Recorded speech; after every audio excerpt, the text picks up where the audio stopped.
Hi, I'm Jim O'Shaughnessy, and welcome to Infinite Loops. Sometimes we get caught up in what feel like infinite loops when trying to figure things out.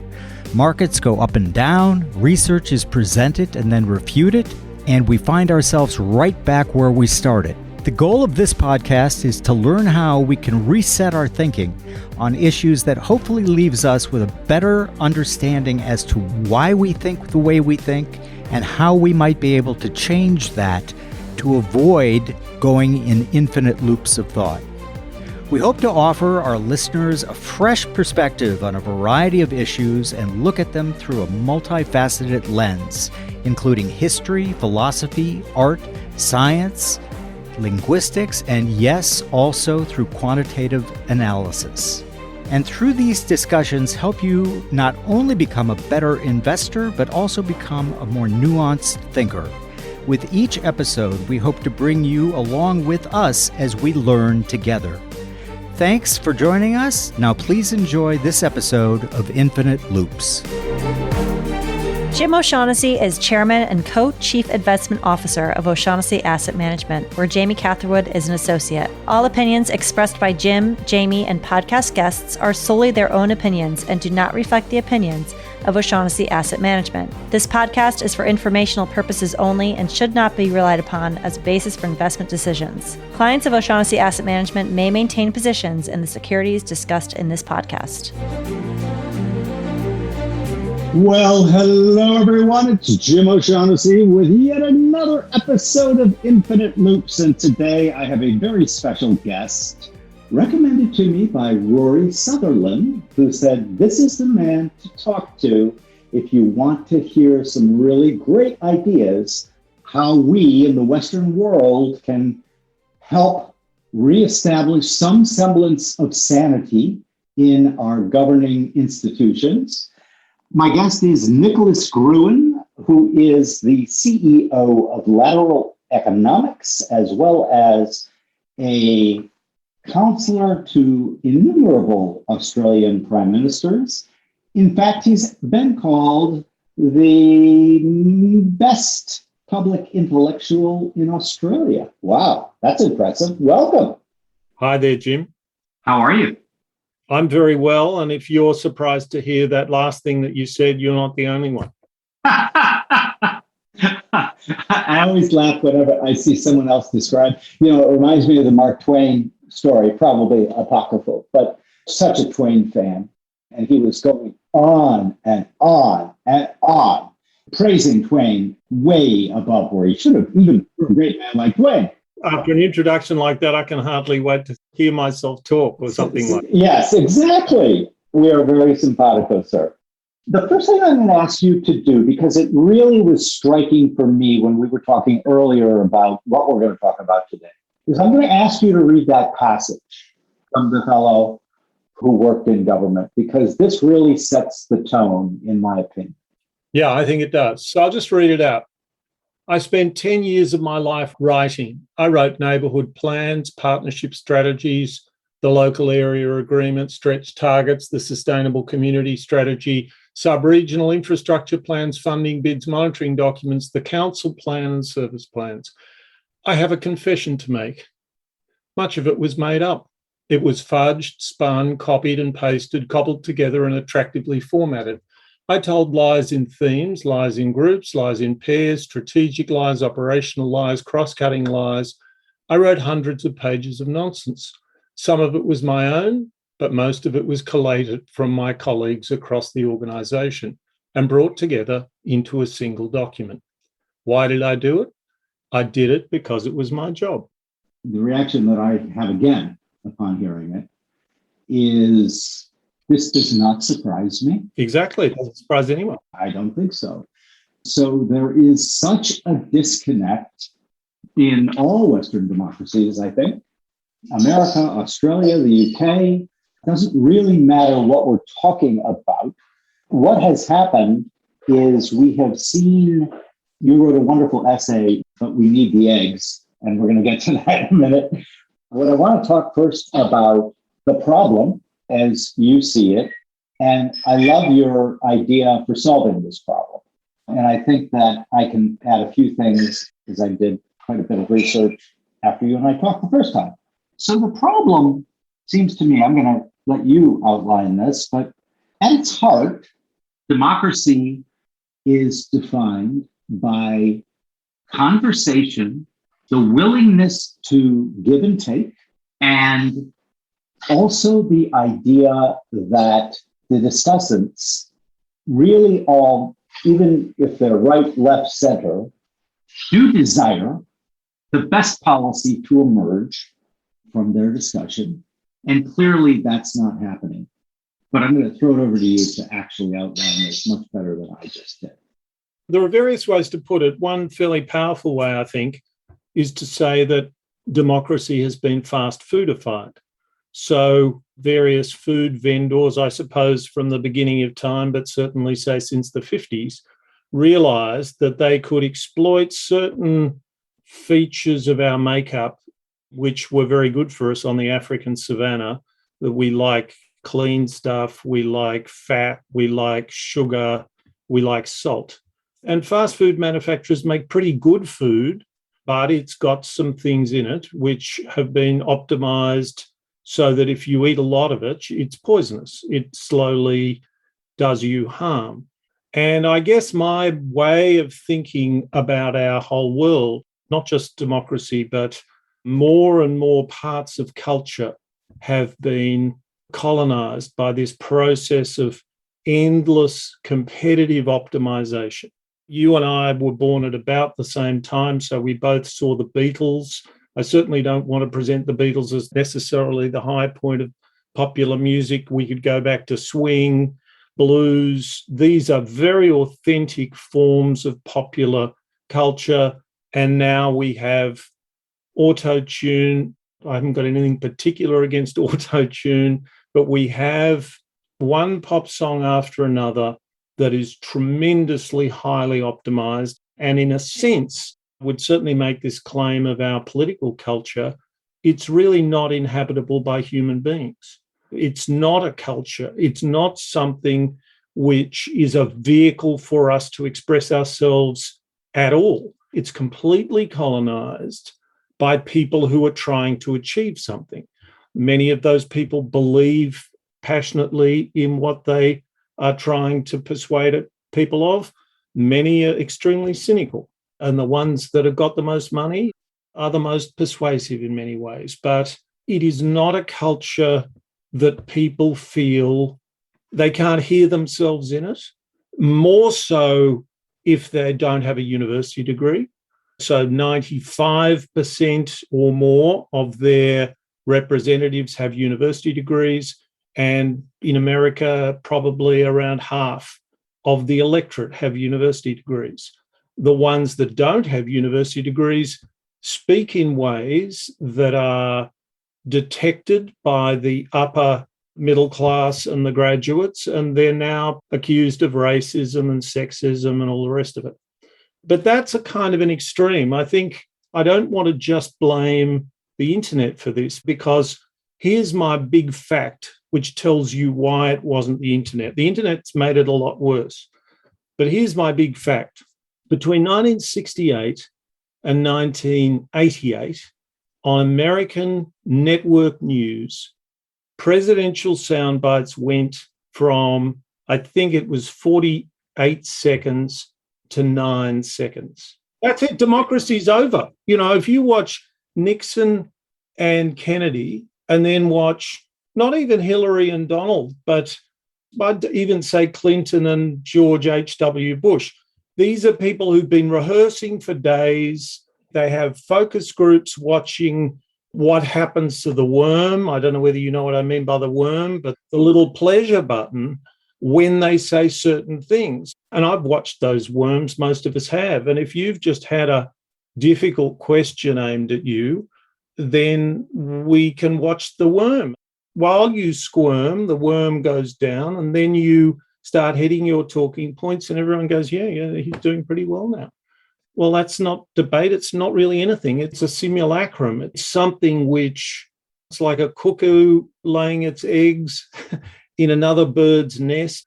It hits all our reflexes This is like trolling on the internet. It hits all our reflexes and we respond really quite reflexively. No one's there. Someone's just trying to manipulate us.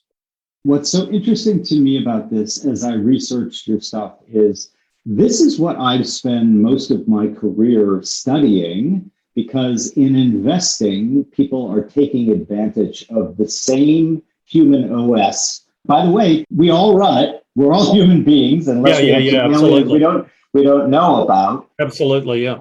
And what happens is that Cialdini, in his book Influence, was probably one of the pioneers of how you do this stuff. The real granddaddy was nephew or cousin to Sigmund Freud named Edward Bernays, who was the first to figure out, oh my God, if I just put it in this order and I use these words, I'm going to win. Many people are under the false impression this all started with the internet. No, it didn't. There is a great documentary made on the BBC called The Century of Self that I would recommend to you and our listeners.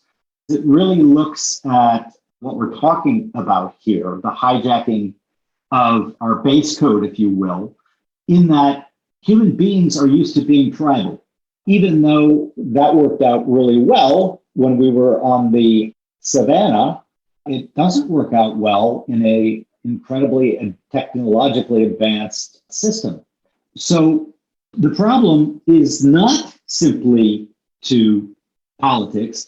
The reason it's so much more important, though, is that McDonald's, for example, optimizing to their, and by the way, this maybe you haven't heard this one, but this one's a doozy.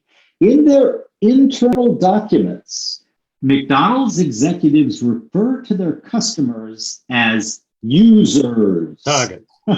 User. I mean, when I first saw that, I was like, not supposed to say that out loud, guys.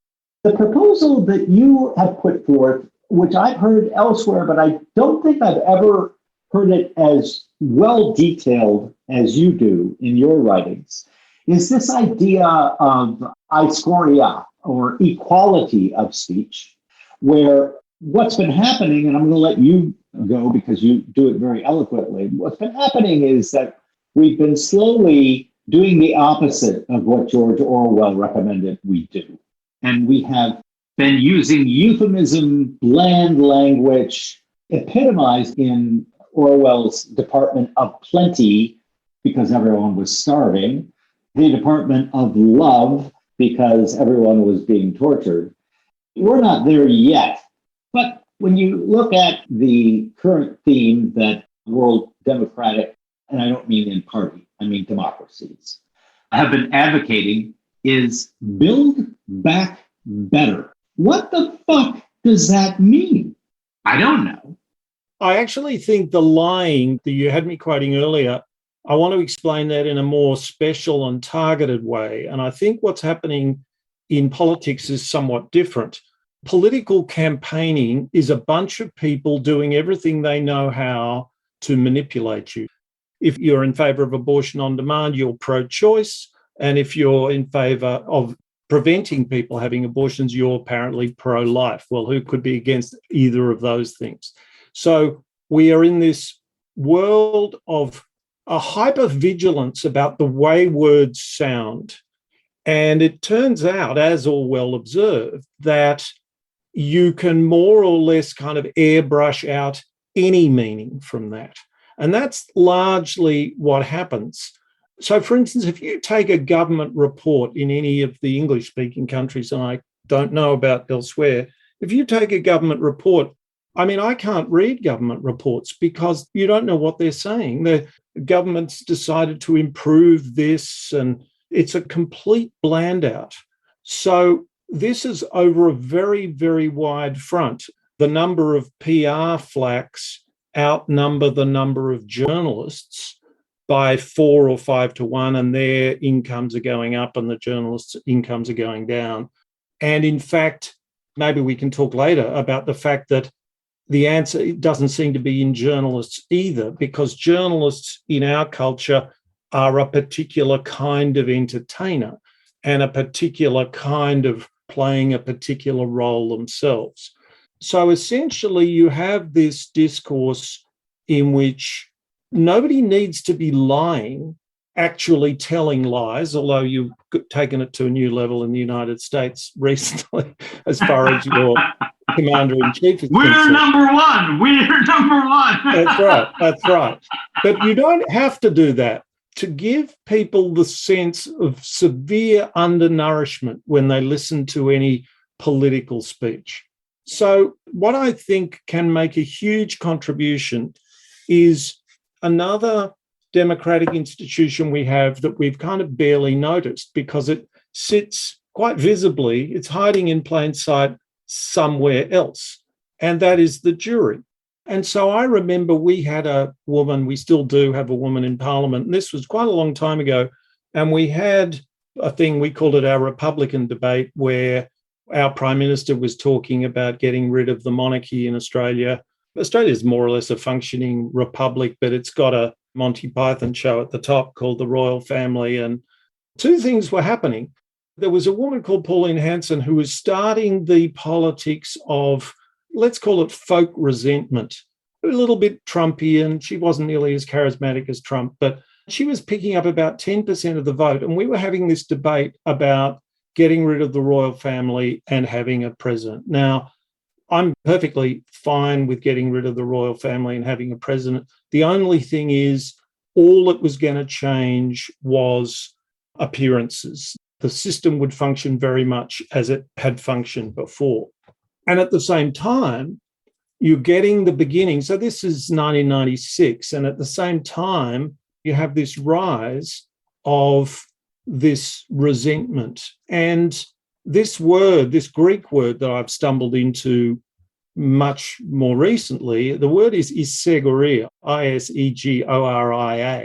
And it was a Greek word for a political concept we don't have. So we have the political concept of freedom of speech, and Isegoria means equality of speech. And the way I saw the role of this politician, I didn't like this woman, but she was representing the voices of people who couldn't be heard otherwise. And one of my iron laws of electoral politics through our system of media and so on is that no matter how good or bad a particular voice is, it's always toxified through this system. It always pays her to be more extreme than probably she would like to be. If she doesn't do that, she doesn't get on the TV and she won't be in Parliament next time, and so on it goes. And so I thought to myself, and I wrote this rather naively, I just said, well, I'm happy with the Republic, but I think we should have 100 randomly selected Australians, and they could make a third House of Parliament. We could make them completely advisory, because our Senate, a bit like yours, is not quite as blocked as yours. It's rather good, our Senate, because the majority party very, very rarely has a majority, but it doesn't have your filibusters and all that sort of stuff. So the government is formed in the lower house. The lower house determines who the Prime Minister is, the head of government, and then they have to negotiate most things through the Senate.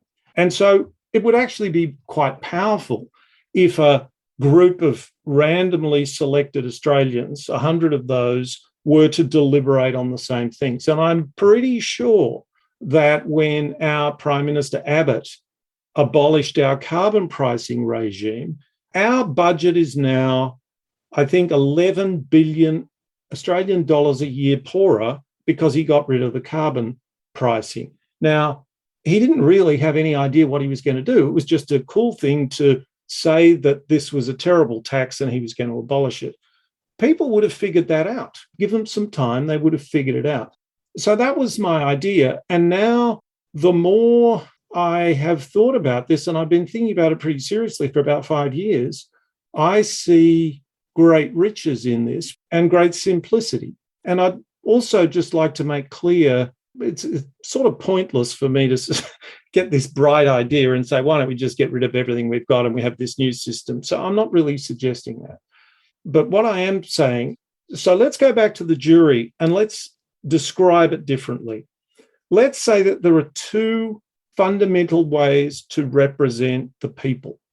3, one is they can represent themselves through direct democracy. We even have the technology for that now, and I think that would make things worse, not better. We can argue about that if you like, but later on. So there are 2 other ways to represent the people. One is an election.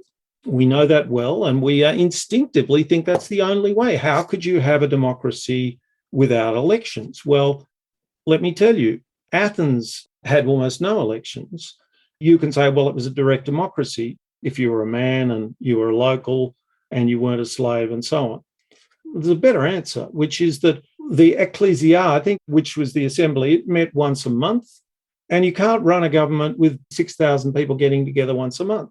So what they did is the equivalent of Athens' local council, the place that ran the show, was 500 randomly selected citizens who sat on this body for a year, and they just got rolled over again and again. And this is why Aristotle talks about democracy. I love this description of democracy, and it shows us how far we've got from it, which is he described democracy as a system in which people take turns in governing and being governed. So there isn't a governing class and a governed class.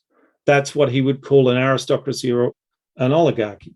That's a critical thing. So there are all sorts of characteristics about this way of representing the people, and they're all profoundly different to the electoral way of representing the people. And so they can become a fantastic check and balance to the electoral system that we have at the moment.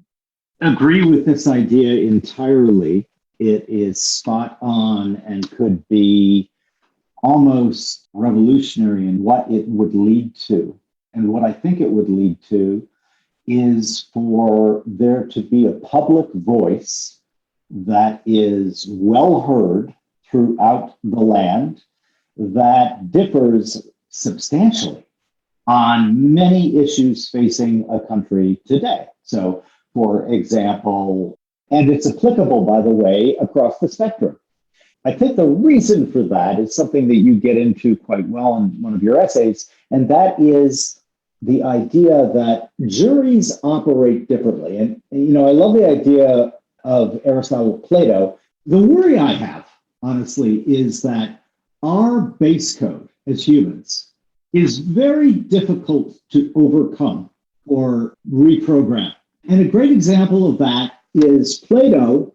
As you know, Athens and Sparta vied for supremacy in Greece for hundreds of years, and they were literally diametrically opposed systems. In Athens, they welcomed foreigners, they had a democracy, ideas were cherished, discussion and all, very, very open. Sparta, you wouldn't want to be brought up in Sparta, because literally Sparta was, we are going to mold you in one way and one way only, and you are going to basically spend your entire life preparing to die for Sparta's honor. And they didn't, in fact, when they wanted a song for Sparta, they had to import somebody from Athens. They didn't have any poets in Sparta. But Athens, under Pericles during the Golden Age, won these wars for the most part. And then suddenly Sparta won. And Plato, one of the great thinkers of his day, a contemporary, more or less, of Aristotle, got very, very frightened by the chaos and mayhem. And he wrote a book called The Republic. And if you read The Republic, it is not what we would call a clarion call for democracy and freedom of the people. It is quite the opposite and influenced by Sparta. The reason I'm going into this is because what we have to constantly remind ourselves of is we are all human beings. We all respond to the same programming, so to speak. And one of the things as I read your work that I got very excited by it, I just immediately started thinking, we have to steel man this. Most people will put up an argument, especially of their opponents, and it's a straw man. They pick the worst aspects of their opponent's theories, and it's a straw man. I prefer to steel man an argument, even if it's my opponent's argument. Absolutely, of course. in the conversation, you're going to end up with better ideas coming out. So I have several questions. So number one, what I worry about when I hear this argument is, that seems like idealism. I mean, people have jobs, they have families, they have all these things. You're going to pick somebody at random? Well, what if he can't get off work? What if she says, I'm a nurse and what I do is critical and I can't do this? Which, by the way, when you're picking a jury, you often do hear that. One of the topics here in the United States is, how can I get out of jury duty? My first question, and I'm hoping that you will enlighten me. A, how do we get a population that might be unwilling to participate, even though it's in their best interest for them to do so, to participate? The second thing is, how do we avoid the very same manipulators from manipulating the jury selection process? In the US, you can make quite a good living being a consultant to a lawyer on jury selection. And during the process, lawyers can eliminate a certain number of potential jurors. And so I began thinking, well, of course, that's going to happen here too. So let's start with those two. How do we convince people that they really need to participate? And secondly, how do we protect against the clever manipulators up here manipulating our selection system? So the first thing is, if people get a letter from the governor, the equivalent in Australia is the premier of a state, they're very flattered, and they know that it's a bit of a joke to be flattered because they've been randomly selected, but you feel good about it. It's like getting invited to a party. And a very substantial number of people accept. Now, these people should be paid. The way in which these juries that are being run at the moment is a sort of a formula. They vary in different areas. A fairly common pattern would be to say, let's get a group of, say, about 45 people together. We want them to have about 4 days of learning about a particular issue, mandatory sentencing or something like that. So, for instance, in Oregon, they have citizen review. So you have a citizen-initiated referendum that's written into the Constitution, and they have now got a system in which if there is to be a citizen-initiated referendum, there is a citizen review, and that is 24 people who meet and instruct the people at their disposal to inform them of the contents of the referendum, and they deliberate and they put out a statement of what they think and a pro and a con. And then they say how many people voted for the pro and how many people voted for the con. So the attendance is pretty good. I can't give you an exact figure, but it's pretty good. And you don't hear, in politics, there'll always be sore losers, but you don't hear people who are trying to tell you the truth saying this is a terribly biased system. As far as the possibility of the sort of thing you're referring to in legal jury selection, I presume this all comes from challenges for cause. So people line up and you do various research to try to characterize this person appearing in front of you, male, female, black, white, English speaking, non-English speaking, or English as a second language, and so on. And that's how people try to manipulate those people. None of this is contemplated in this situation. Finally, I would say that once this system became mature, and I think we have to contemplate a long period of voluntarily building this thing alongside government without government's permission.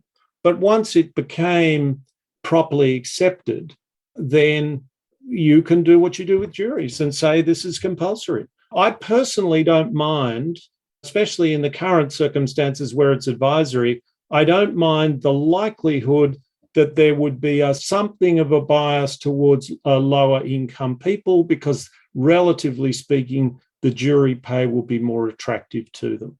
But I don't think that's a big effect because people on high incomes typically have a higher level of education and they get interested in this stuff. I can tell you from my own experience with this stuff in Australia, the response of people who've been involved is pretty extraordinary. One of the ways I put this is that we, human beings, you and me, Jim, we are the only species on the planet that is a sort of problem-solving species. We survived on the African savanna by getting into groups, jury-sized groups, and saying, we're a bit worried about the lions. What the fuck do we do? Because they wouldn't have said that in Australia, obviously. However, you do have, what is it, 8 of the 10 deadliest animals? Yeah, or... very much so. Very much so. All kinds of nasty things. All kinds of nasty things. I thought it was really funny. I love Australia, and we went to New Zealand afterwards, and what they do with the bags, as you know, but many of our listeners won't know, is they wrap them up in plastic that nothing can live in, and then they literally inspect them to make sure that one of those nasty beasts hasn't made its way on the aircraft over to New Zealand, because they don't have any, which is really, really interesting from an evolutionary point of view. But I'm sorry, I'm interrupting. So when people come out of one of these processes, if they're badly run, you don't quite get this result, but just competently run citizen jury processes that I've known about, you get a result and 80% of people will vote one way and 20% the other, or maybe it'll be a bit different to that. And about 95% of the people come out and they say this was a good process. About half of those say it was a very good process, and a half of those again think it's a kind of life-changingly good process, because they go, why isn't politics like this? Here are these people across the table, and I thought I was going to hate them because they've got coloured hair or carry guns or whatever. And I didn't hate them at all. I didn't agree with them about some things, but they're just like I am. They're just normal people. And so to give you an example, in Melbourne, they had a citizen jury in Melbourne do it. The Melbourne City Council, Melbourne's the city I come from in Australia, the citizen jury did a 10-year budget. That was their task, and they constructed a 10-year budget. I think there were 42 of them. And I think I'm right in saying that of those 42 people, 3 of them stood for local government at the next opportunity. So this is an incredibly generative process. I don't think many people who knock on doors and take part in the freak show that is our electoral system, they're falling out of that system in droves. The quality of our politicians is much more on the right, I must say, than the left, has just plummeted in the last 15 years. So the more I see this, the more I think about it, we are the problem-solving species. These juries, they can be big juries or little juries, but these juries are the canonical form in which human beings evolved, for goodness sake. We just got built for this. Instead, we have a love, and it's a much more scalable love, of theatre. That's something else that the Greeks discovered, and that you can entertain thousands of people in a theatre, or millions of people with television screens and computer screens. That's the other medium. Theatre's a very different medium, and it's much more susceptible to manipulation. In fact, it's now wall-to-wall manipulation. There's virtually nothing in it that you can get your teeth into that can't be repositioned in 24 hours. Very much the case here in the United States, to the point of which I stopped watching any television news of any kind a decade ago. Yeah, exactly.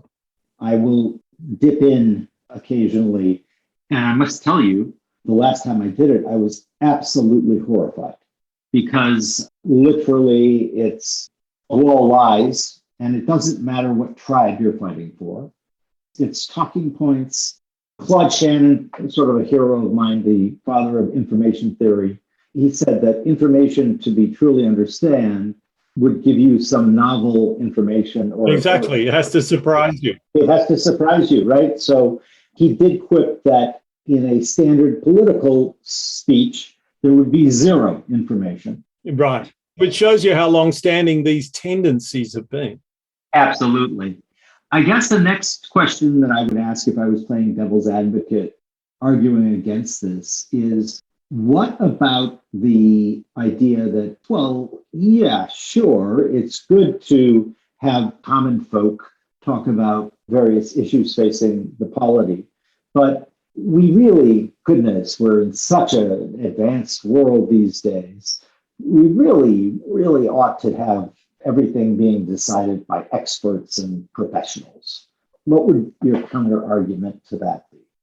There are a lot of things to say about that, but the thing I'll say in most of these cases is, let's not let status quo bias run away with us. Our politicians don't know very much either. I think you'll be familiar with this analogy.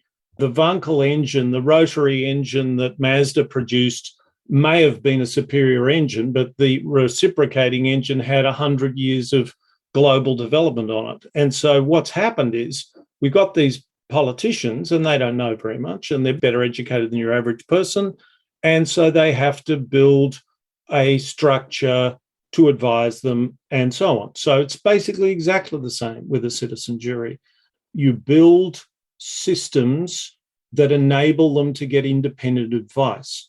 I like the idea of, in fact, nobody else that I know of, the people who argue for sortition are very given to the egalitarianism of sortition, and so am I. But I think a basic equality between people is the first spiritual fundamental of human beings in a healthy state.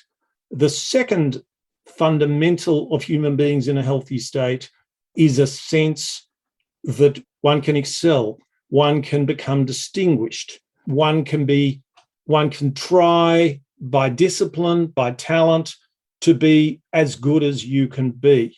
And what I would like to see is mechanisms in a citizen jury in which, let's say they sat for a year or 2 years. I'm talking about, say, a standing citizens assembly. Let's make it interesting and make it Arizona, because I know some interesting things are happening with the electoral system in Arizona. So every 2 years, people get selected and they say, here's a good wage, same wage as a parliamentarian will get. Do you want to take this job on? And the people who will take it on will be in this position. At the end of the 2 years, what I'd like to see is, for, let's say there's 100 of them, I'd like them to select the best 10. I don't want them to be in the citizen assembly next time around, but I do want them to be part of an honoured cadre of people who can help advise the newcomers, who can help develop the institutions of sortition for the benefit of the people. Now, let me tell you one other thing, because there was a miraculous, brilliant way that this was done in the South Australian Citizen Assembly. There were 340 people and they were deliberating on nuclear power. And the organisers realised that they needed spokespeople, but they didn't want to hold an election because these things are supposed to be an alternative to elections. So what they did was they said on the fourth day, people had got to know each other pretty well. On the fourth day, they said, who would like to be a spokesperson? About 15 people stood up. They said, all right, point to the third person on your right. You can sit down now with the people who've just been pointed out, stand up. Then what they did is they got effectively random sample from the group, and they spent an hour in a room working out the criteria you would follow to get the best spokespeople. And the next hour, identifying the people who, in their opinion, best exhibited those characteristics. Now, you see what's happening here. This is not competitive. Can you imagine in a company or in the public service how different incentives would be among those people who'd really like to be in that group of the best people? They'd behave completely differently. They wouldn't be elbowing people aside, punching down and kissing up. They'd be trying to be of service to each other. So there are all kinds of possibilities here.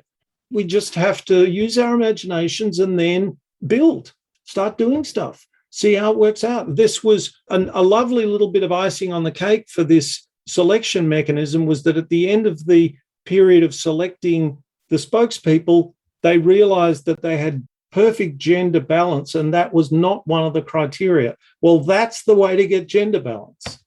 Interesting. Here in the United States, I am a trustee of a group called Common Good, which has very similar goals as the ones you're outlining here. And one of our frustrations is exactly what you point out of the political class as it exists today. So our founder, Philip Howard, has done endless shows, interviews, speeches, got several TED Talks, etc. We offer our ideas. We're nonpartisan, so we offer them to any member of the political class. And the challenge, as long as at least I've been associated with it, is everyone yeses us. Oh, yes, that's a great idea. Oh, yes, that's a great, yeah. And then nothing happens. So I wonder if this side-by-side jury or assembly of people chosen by lot could have an effect where you mentioned one, and I can't remember which state, but I read the piece where you outlined it, where mandatory sentences were discussed and Oregon in the Oregon. Okay, so and prior to going into that, public opinion polls were 70% in favor of mandatory sentences. And the result of the discussion with the randomly selected people was 3 out of 24 people, I think I'm getting that right, voted for it. And so you've got to assume, the best guess is that 70% of those people went in to the citizen review in favour of mandatory sentencing, and a tiny fraction ended up in favour of it. What's remarkable is that if you get a simple description of what the mandatory sentencing was, sounds fair enough. I think it was the 4th time you're convicted of drink driving, you have a 3-month incarceration. Maybe it was the 3rd time, and then the 4th time, a felony sex offence, you're in for 20 years. Now, having that described to you sounds okay to me. When these people said, all right, well, what happens if this person's 15 and they have sex with a 14-year-old? That'd be a felony sex offence, wouldn't it? You know, they get into the detail. You'll be crucified in electoral politics, even trying to get into the detail, because people will say, you're just logic chopping, you're being smart, are you in favour of incest or not? Right. Read my lips, all this malarkey, and you need people to say, hang on a minute, I've read this bit, and you're saying that in these circumstances, a person goes to jail for 3 months. No, that's wrong. And that's the only way you can do this. And there are now probably I suspect in the United States more than anywhere else, but it's true everywhere, there are untouchable issues. Drugs is one, because to deal with drugs properly, it just doesn't go over on the radio and the telly very well. And funnily enough, when that's litigated between the right and the left in electoral politics, I don't like the sound of what the left say, because they say, love and forgiveness and stuff. This needs to be hard-headed. But it turns out that if you just pile people into prison, there's nothing hard-headed about that. It's cruel and stupid. It doesn't work. So drugs, incarceration, guns, all kinds of tax issues. The United States is the only country in the world developed country in the world without a value-added tax, as opposed to these pretty wacky sales taxes that you use.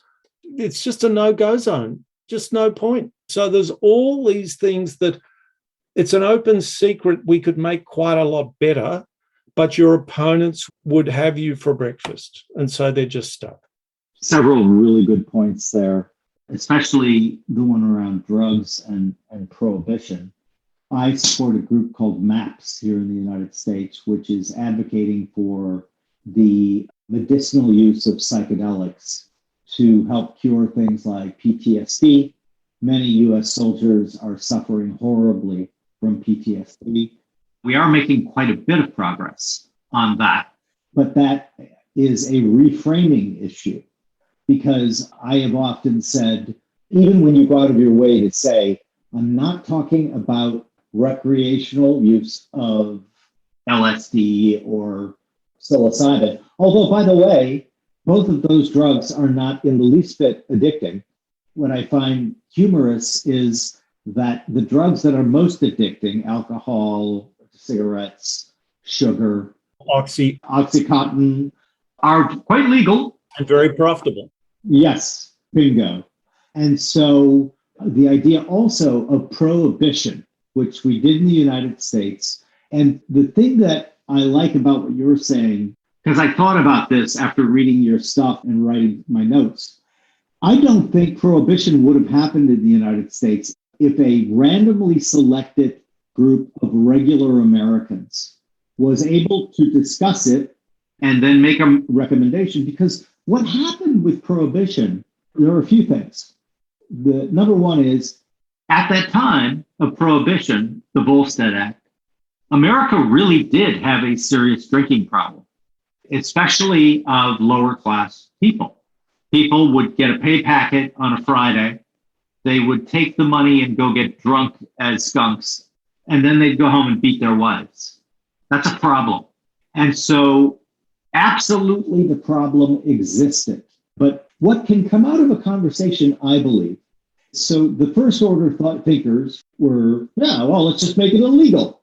Okay. But out of the conversation in one of these citizen advisory councils that are randomly selected would emerge, in my opinion, the second order and third order effects of prohibition. So the second order effects of prohibition was that it horribly destroyed the police force, which became incredibly corrupt because of bribes. It created the mafia as we know it in the United States by trying to deny human beings something that they had partaken in for all of human history.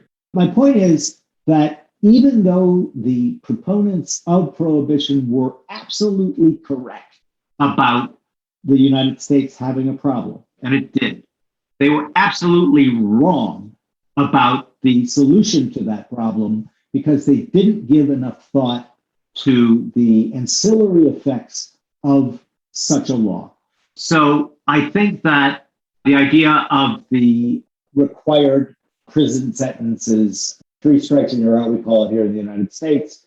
Again, back to the group I'm involved with, Common Good, our founder, Philip Howard, has pointed out in his many books and talks, one of the key elements that is causing all this, in addition to what you're saying, is we have taken all responsibility away from the individual. The thing is, that isn't a human way to do anything, because your average human, at least as I have encountered them, wants to do the right thing by and large. I'm not saying there aren't bad actors, there are, but your average person in the world, I would say, wants to do the right thing, the fair thing, the way that the Rawlsian idea of the veil of ignorance, which basically posits that, okay, if you're making laws, let's think about it from the point of view of you don't get to be you. Maybe you were born in Afghanistan. Maybe you were born in Kenya. And that gets people thinking about it differently.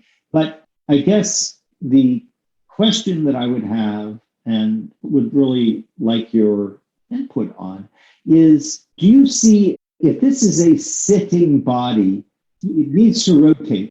And it's not just humans, by the way, it's everything, all the way down to ants. Dominance hierarchies are a thing, and they are built into us genetically.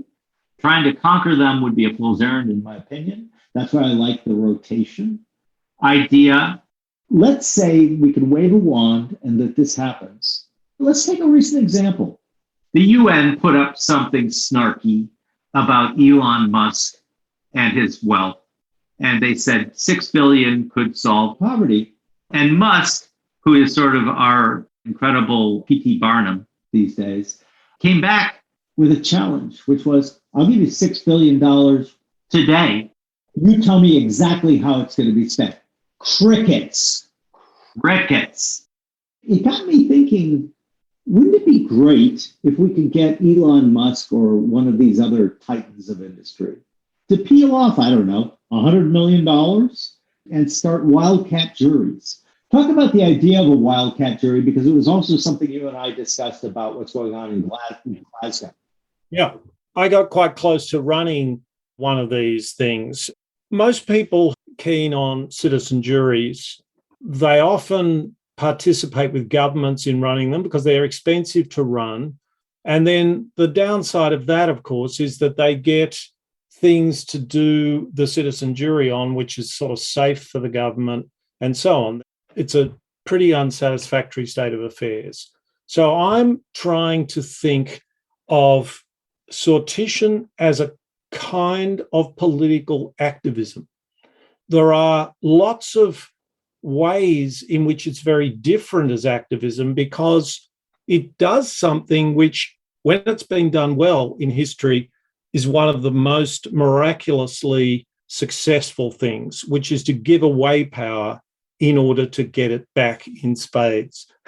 So if you'll allow me a digression, you may be familiar with the English Civil War in the 1640s, where they had a big fight with the king. They chopped his head off. There was mayhem for 20 years. It was pure misery.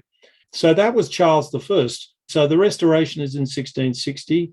And then James and Charles II comes in, and Charles II's brother is effectively dislodged from the monarchy of the United Kingdom. And in the meantime, so this is 1688, it's 40 years after Charles's head's been chopped off. And the difference is that basically people are terrified of civil war again.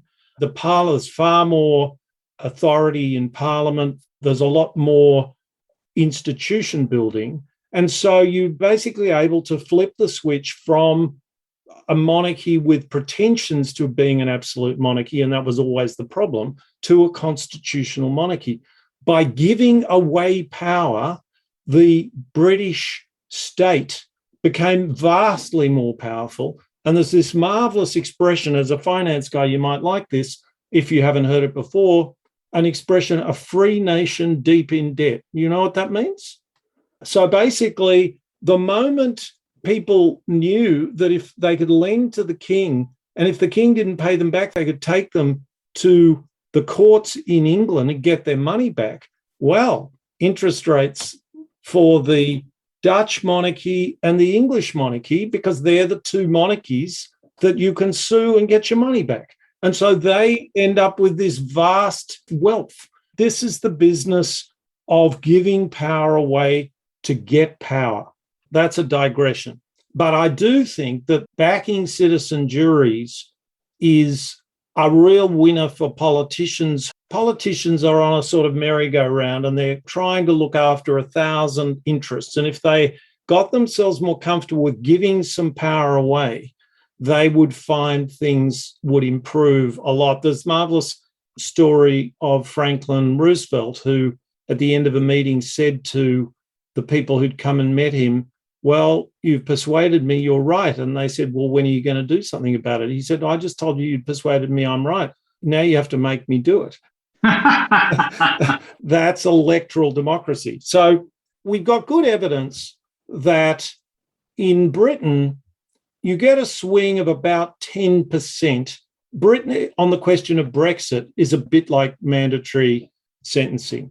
It sounded good, but if you get people in a room and they spend a few days going through it, they realise that they've been overly emotional about it, and you get about a 10% swing against it. So in the last year before Brexit was actually engineered, I was trying to organise what I called Brexit Deliberation Day in the United Kingdom, and via a person who I know, Kevin Rudd, who was Prime Minister for 3 years in Australia, we approached George Soros, and he had £1 million, and he had to decide whether to give it to us or give it to the anti-Brexit campaigning.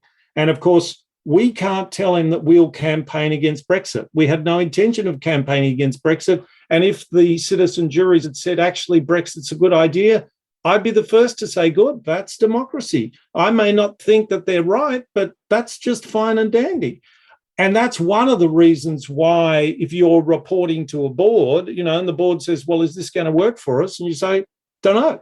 But had we been able to do it, the idea was to fund with £1 million 10 citizen juries around the country. And I'm pretty sure, I'm very, very confident, I bet you about 100 to 1, I think the odds are, that you would get a major swing away from Brexit, and that would have had an effect. Would it have changed things? Probably not, because for various reasons, people were so revved up by then that it was maybe inevitable. But that's an example. That's what I call a wildcat citizen assembly. You could do this on redistricting. You could do this on Senate filibusters. you could have a citizen jury and you could put to the citizen jury the dilemmas that he's having to think about. And the other idea I talked to you about, which I got, let's not get too carried away, but I've got some good contacts in the United States who ran McCain's operation, and then the guy, Joe Trippi, who made Howard Dean the front runner in 2004, I think it was. We were talking, and I was talking with another Australian Prime Minister when Donald Trump was in the White House of getting funding from a philanthropist. And then I think you could crowdfund this when people saw what it was, they'd be really in favour of it.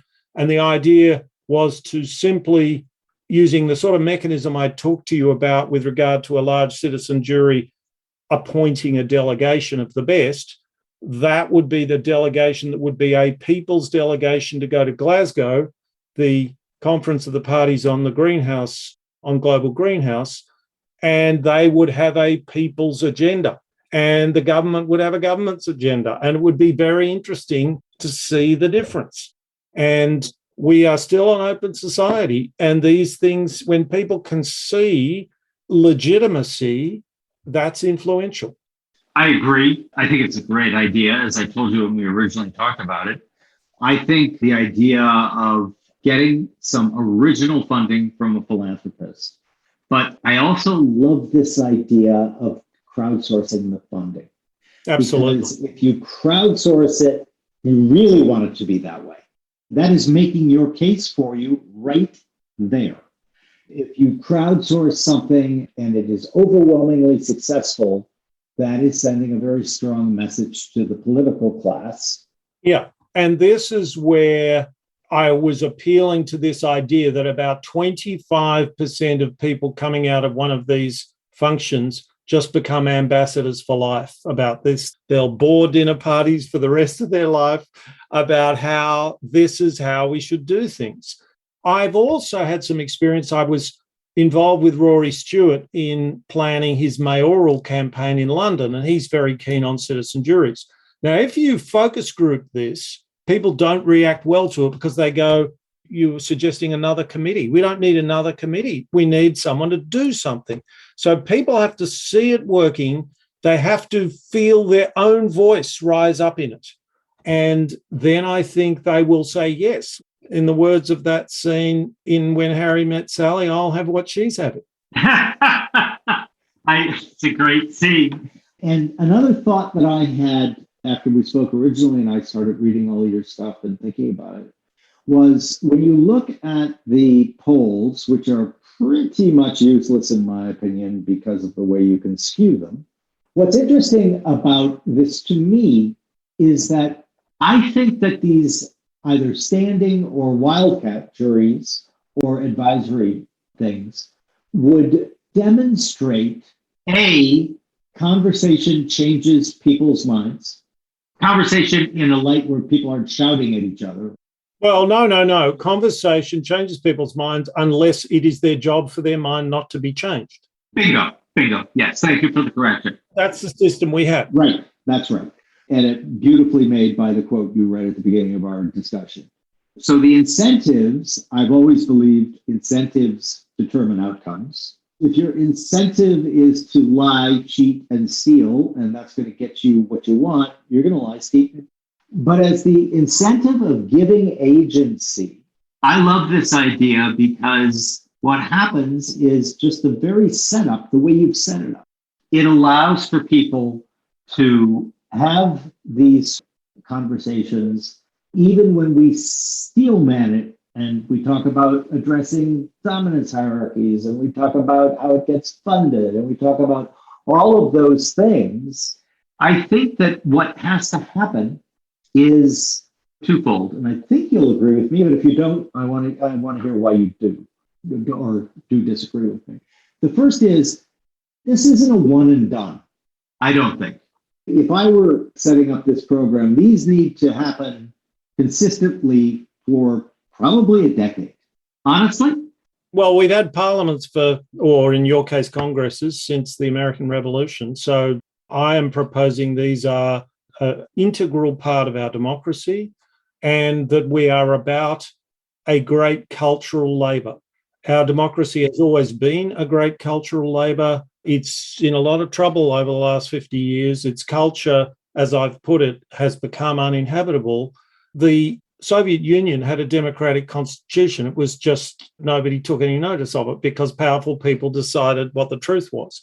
So this is always the case. You can't specify it in a constitution. It can help to have a bunch of rules in a constitution, and that helps make it hard for people who want to wreck the place. If the culture is weak enough, the pieces of paper aren't worth jack shit. I probably need to specify what I was talking about. They have to happen everywhere and for a long time. What I meant by that is to get people, just regular people, who, as you pointed out a moment ago, are opposed. It's like, what the fuck? We don't need another committee. But actually watching them operate, I think, would change minds in as little as 5 years. And the thing that I love about it Is that coming out of it, and almost necessarily, is this idea of the demystification of waffle words and language. I used to say that in Christianity, or Catholicism, Mass was always said in Latin, and that was because the priest didn't want the laity to know what they were going on about. We've seen that go over to the waffle words and the speech policing of making people basically state one thing and believe quite another. I think that This would not just rectify problems that we see on the political front, but it would also at least contribute, in my opinion, to the stopping of preference falsification. Clarify what you mean by preference falsification. So preference Falsification is something that I've seen becoming increasingly common, at least in the US, and it's terrifying because it is, even among friends with no one listening, people will say whatever. They'll lie about their political beliefs. Yes, they'll lie. They'll just outright lie. and obviously That is not healthy. The thing that I think that these groups could help do is to remove that, because the very nature of it is one where common language and simply stating what you believe is almost required, I think. I think that from that point of view, this just becomes something that I'm very interested in this. And my follow-up is going to be, I'm going to talk to people about it and see if there's enough interest, and I probably will do this for common good, would be to fund some, at least locally. because I love this idea, and If no one else is going to do it, I think it would be a worthy thing. to philanthropically support. But I definitely believe That it shouldn't be completely underwritten. because then Of course, then O'Shaughnessy's interests are Wall Street, and what he's going to do is just try to get it will be an automatic ad hominem. Especially in today's environment. I'm not too worried about this. I mean, I had to go through that with the prospect of getting Soros money. And I'm not too worried about it because you simply say, here are the governance documents. Here are two quite prominent, usually politicians on the moderate left and moderate right. They say it's all squeaky clean. This is the process. Come and watch the balls come out of the barrel as we pick the people. Have a TV show about that. You might be amused to learn, Jim, I've kind of cooked up a reality TV show version of this. And I'm quite serious about that, because imagine if instead of these panel shows where a few journalists talk smack about what the public want and they don't actually have any idea, and what they're really doing is they're doing that sort of horse race calling about which politicians are doing better hitting their talking points. Imagine if you had a weekly program, and the weekly program every week was an issue with a bunch of ordinary people, and now put them in the Big Brother house, have them a week on going through a process, lots of interviews going in, interviews coming out, find out who changed whose mind and why, who's moved, who looks up. there's so much in this, and you could easily imagine it also as a program that, I'm sure this is true in America, it's true in Australia, from time to time, a political program that is on TV once a week is a sort of an agenda setter. Now, imagine during an election campaign in the last 8 weeks, you do one of these on health, one of these on education, one of these on electoral reform, one of these on guns, and so on. What happens is, let's say it's 4 days with these groups. So a spokesperson from one party and a health spokesperson from one party, a health spokesperson from another party, they come in and talk on day one, and they spend an afternoon with the group, and then they come back 4 days later. And then we hear from the group which one was more impressive, which one was more persuasive, which one had holes in their argument, which one was a lousy schmoozer and couldn't actually tell you what they were going to do, get rid of Obamacare and somehow magically have a health insurance system for everyone. I think someone with some money could make a big impact on politics. I agree. I think that's a great idea about the reality show. We'll be talking more about it because I'm going to study this much more than I've had the opportunity to. I'm looking at my clock and I don't have my school marm young man here to tut me, but we've been going for an hour and a half. So this has been a fascinating conversation, Nicholas. I think your ideas are spot on. I think that it is timely because my guess is that almost everyone listening to this podcast, well, now it's a self-selected group, I understand that, but they might get fired up about this because there has been great dismay in this country. If they agree with what I'm saying, they're like a person in a desert and they get the glimmerings of an oasis. We've got to find water. We are in an uninhabitable space. I love it. At the end of all my podcasts, I ask my guests, and I think I can guess what you're going to do, but I don't know. So at the end, we give you the following proposition. We are going to make you the emperor of the world for 1 day. Now, we do have some rules. You can't kill anyone. You can't put anyone in a re-education camp. But what you can do, have you seen the movie Inception? No, not really. I think I was on a plane and I watched a bit of it and then I thought, oh no, I'll do some other. So the idea is quite simple. If you can incept somebody, what you do to them is you give them an idea that they wake up thinking is their own idea. And they immediately start putting it into action. What 2 ideas, and remember, you're going to incept this in everyone on the planet. What 2 ideas are you going to incept in their minds that you think would make the world a dramatically better place? I could have taken this way back to a very theoretical idea, but let me try this. It might get a bit beyond me in the last little bit, but I think everything human beings do has a private aspect and a shared aspect. You and I having this conversation, we're working on a joint product. And what has happened is we've got this idea that we're individuals. Well, of course, we're individuals. We become individuals through that process of sharing our world with other individuals. That's a very theoretical idea, but the idea is really, I suppose it's easier to say that when they put you in the box, you really want to have had some good relationships. That's the simplest way to put it. Not stuff, but relationships. But I mean something more than that, that we can't build much ourselves because everything that's worthwhile, we pour ourselves into it with others. It's shared with others. And if it's not shared with others, it's just basically you may as well be on a hallucinogenic drug, which is a good thing if you've got PTSD to try and recover from or something like that. But it's a completely private and in that sense, meaningless experience.